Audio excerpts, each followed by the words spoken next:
आशा करता हूँ आप सब बहुत अच्छे होंगे। मेरा नाम है सिद्धांत अग्निहोत्री। स्टडी ग्लोस पे आपको बहुत बहुत स्वागत है। दोस्तों, ये पाकिस्तान में कभी भी तख्ता पलट हो सकता है। ये अभी क्या हुआ कि आसिफ अली जरदारी से मिलने पहुंचे आसिम मुनीर, और आसिफ अली जरदारी जो कि पिता हैं, आपको पता ही है, बिलावल भुट्टो के, वो हटेंगे। पिछले 10 सालों से ये जो भुट्टो परिवार कुछ करता तो है नहीं, बस सत्ता पर बैठा हुआ है, उल जलूल बातें करता है। तो अब उनको रिप्लेस कर लेंगे आसिम मुनीर। कहा जा रहा है कि 27th अमेंडमेंट का, ये 27th अमेंडमेंट जो अभी पाकिस्तान के संविधान में है नहीं, 2017 में इसको प्रपोज किया गया था। इसमें बेसिकली यही था कि रूल बाय लॉ होगा, रूल ऑफ लॉ नहीं होगा। सिंपल शब्दों में बोले तो मिलिट्री कोर्ट्स आएंगी, डिक्टेटरशिप होगी, आपके फंडामेंटल राइट्स बर्बाद हो जाएंगे। तो कराची बार एसोसिएशन से लेकर पूरे पाकिस्तान में बहुत प्रदर्शन हुए थे, तो 27th अमेंडमेंट लागू नहीं हो पाया था। ठीक है, जुडिशियल ओवरहॉल, यानी कि एक तरीके से मिलिट्री का पूरा, मतलब जब चाहे जो है आसिम मुनीर भगा सकते हैं प्रेसिडेंट को, अपने हिसाब से कंट्रोल कर लेंगे जो मिलिट्री लीडर्स हैं। तो ये लागू नहीं हो पाया था। तो जो लागू नहीं हो पाया तो उसका कैसे यूज़ किया जा सकता है, बट ये एक्सप्रेस ट्रिब्यून में खबर छपी थी और काफ़ी जगह भी इसकी बातें चल रही हैं। अब प्रॉब्लम क्या है? प्रॉब्लम ये है कि आसिम मुनीर जो है वो एक हफ्ते में 3 बार आसिफ अली जरदारी से मिले हैं। 3 बार, एक नहीं, दो नहीं, 3 बार। और अभी परसों जो मीटिंग हुई उसमें भी मिले, हंसते हुए देखे गए। फिर भैया कयास लगाए जाने लगे। तो फिर यहाँ पे जो इंटीरियर मिनिस्टर, उन्होंने कहा कि नहीं नहीं ऐसा कुछ भी नहीं है। लेकिन ये बोला, ये कंफर्म हुआ कि हाँ स्टेप डाउन करने की बात की गई थी। यानी कि कहीं ना कहीं आसिम मुनीर शायद इनके ऊपर प्रेशर बना रहे कि आप हट जाइए। अब टोटल मार्शल लॉ तो नहीं लगेगा, क्योंकि यहां पे शहबाज शरीफ बोल रहे हैं कि सब बेसलेस है, आसिम मुनीर को सत्ता की इच्छा नहीं है, ऐसा कुछ भी नहीं है, हमने उनको सबसे बड़ी पोस्ट दे ही दी है, फील्ड मार्शल बना ही दिया है, तो अब इसका कोई मतलब नहीं है। लेकिन जिस तरीके से चीज़ें चल रही हैं ऐसा दिख तो नहीं रहा है। लगातार मिलना, और बहुत ही क्लोज जो एसोसिएट्स हैं उनसे खबर है ये कि आसिम मुनीर जो है ऐसा कर सकते हैं, क्योंकि भैया देखिए बहुत धुआं उठ रहा है, तो आग लगी हुई है। तो आप ये मान के चलिए, और सिचुएशन एकदम आइडल है, इसीलिए शहबाज शरीफ को अमेरिका में बुलाया नहीं। अब शहबाज शरीफ क्या इस्तीफा देंगे, ये हो सकता है ना भी दें, क्योंकि यहां आसिम मुनीर प्रेसिडेंट बन सकते हैं, प्रेसिडेंट, बट 2 पावर सेंटर नहीं हो सकता ना, एक ही पावर सेंटर होगा।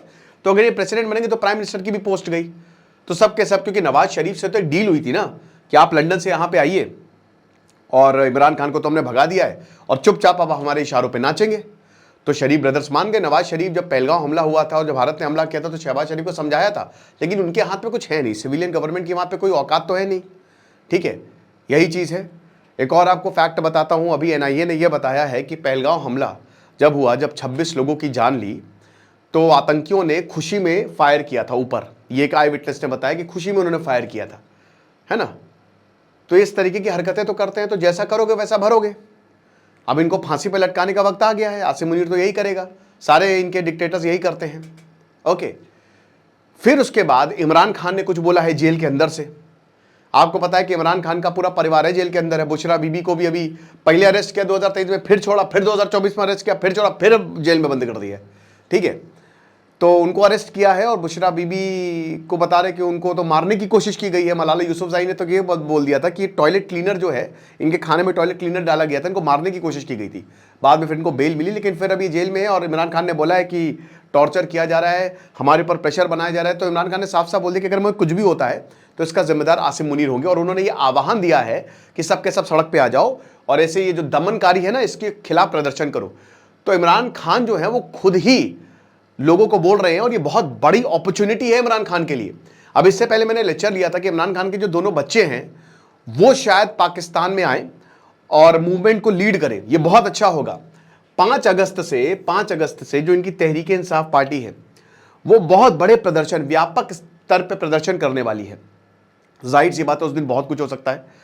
ये जो 5 अगस्त से प्रदर्शन शुरू होंगे, ये आप ये डेट याद रखिएगा, और मार्क माई वर्ड्स, हो सकता है कि आसिम मुनीर तख्ता पलट कर दे। वो बोलेंगे कि जो प्रेजेंट गवर्नमेंट है उससे चीज़ें संभल नहीं रही है। एक और चीज़, प्रेजेंट गवर्नमेंट की बात करते हैं तो पाकिस्तान पीपल्स पार्टी और पीएमएल, आप ऐसा कह सकते हो, अगर कांग्रेस और बीजेपी साथ में आ जाए, साथ में मिलकर सत्ता बना ले, तो ये यहां हुआ है। दोनों धुर विरोधी है एक दूसरे के, ठीक है। लेकिन पीएमएल क्योंकि अभी फरवरी में जब इलेक्शन हुए थे भयंकर धांधली हुई थी, आपको पता है भाई। तहरीक इंसाफ पार्टी को तो बैन कर दिया गया था, तो उनके जितने भी कैंडिडेट्स थे उन्होंने तो इंडिपेंडेंट इलेक्शन लड़ा था, ठीक है, निर्दलीय खड़े हुए थे, तब भी उनको 100 सीटें आ गई। उसके बाद पीएमएल नवाज थी, अब बहुमत तो थी नहीं, तो पीपीपी ने सपोर्ट किया था, वो भी नवाज, ये यासिर मुनीर नहीं बोला था कि अरे ऐसा लड़ाई माफ करो, चलो सपोर्ट कर दो। इमरान खान को भी पता है ना कि यासिर मुनीर तो रिटायर होने वाला था, और उसके बाद इमरान खान को लगा कि हम सत्ता बदल देंगे, लेकिन 10 अप्रैल 2022 को इनको उठा ले गए, और उठा ले गए, फिर ऐसा उठाया कि अब 700 दिनों से ये अंदर है, ये बाहर नहीं निकल पाए, इनके पूरी पार्टी को खत्म कर दिया। और इसमें जाहिर सी बात है मिलिट्री का हाथ है।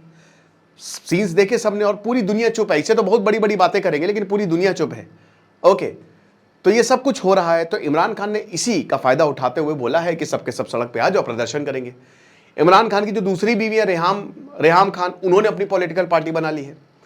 तो मैं बता तो रहा हूं कि बहुत कुछ हो रहा है, लेकिन सेंटर में ये जितनी ज्यादा अनस्टेबिलिटी बढ़ेगी, आसिम मुनीर के लिए एक ये मौका होगा कि इन सारी चीजों का यूज करके हम तख्ता पलट कर दें। अच्छा, आसिम मुनीर आए तो भारत के लिए बिल्कुल भी अच्छा नहीं है, राइट।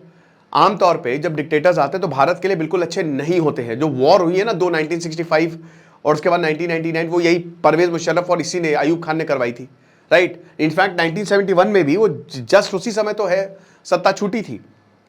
तो डेंजरस है ये, और आसिम मुनीर तो भारत के लिए बहुत डेंजरस है। भारत को क्या करना चाहिए? भारत को सपोर्ट करना चाहिए इमरान खान को, राइट। इमरान खान के बच्चे जो है, दोनों बच्चे वो आने वाले हैं, तो भारत को किसी तरीके से उन तक पहुंचना है, उनको पैसे देने हैं, उनको सपोर्ट देना है, स्ट्रैटेजी बनानी उनके साथ मिलके, और बोले कि तुम इमरान खान को छोड़वाओ, कोई बात नहीं, हम तुम्हारे साथ हैं। जब इमरान खान को हटाया था सत्ता से तो तुरंत तो गिरफ्तार किया नहीं था, लेकिन इमरान खान अपनी स्पीचेज में ये कई बार भारत की तारीफ कर चुके थे, ठीक है। वैसे तो इमरान खान क्या होता है ना कि हर कोई ये कहता है भारत के संबंध अच्छे बनेंगे, लेकिन जैसे वो प्रधानमंत्री बनता है, एक वॉशिंग मशीन में उससे पहले डाला जाता है तो धुल के वो बिल्कुल साफ हो जाते हैं। और वो वॉशिंग मशीन है मिलिट्री की, कि हम जो बोलेंगे वही करना है, कश्मीर मुद्दे को उठाना है और भारत के खिलाफ जहर उगलना है। लेकिन जब इमरान खान को भगाया गया तो इमरान खान ने बोला कि भैया भारत देखो कितना बेहतरीन देश है, रशिया से भी काफी तारीफ की, ठीक है, काफी बार ऐसा हुआ। तो जाहिर सी बात है कि ये संदेश था, तो कहीं ना कहीं भारत इस चीज का फायदा उठा सकता है, क्योंकि अगर आसिम मुनीर सत्ता में आए तो मुश्किल हो जाएगी भारत के लिए। बाकी आपको क्या लगता है आप मुझे कमेंट बॉक्स में जरूर बताइएगा। खुश रहिए, पढ़ते रहिए। जैसे सिद्धांत Agnihotri signing off. Personality development और चाणक्य रीति, ये combo summer coupon code use करें, दोनों कोर्स 500 रुपए के हैं। Thank you so much.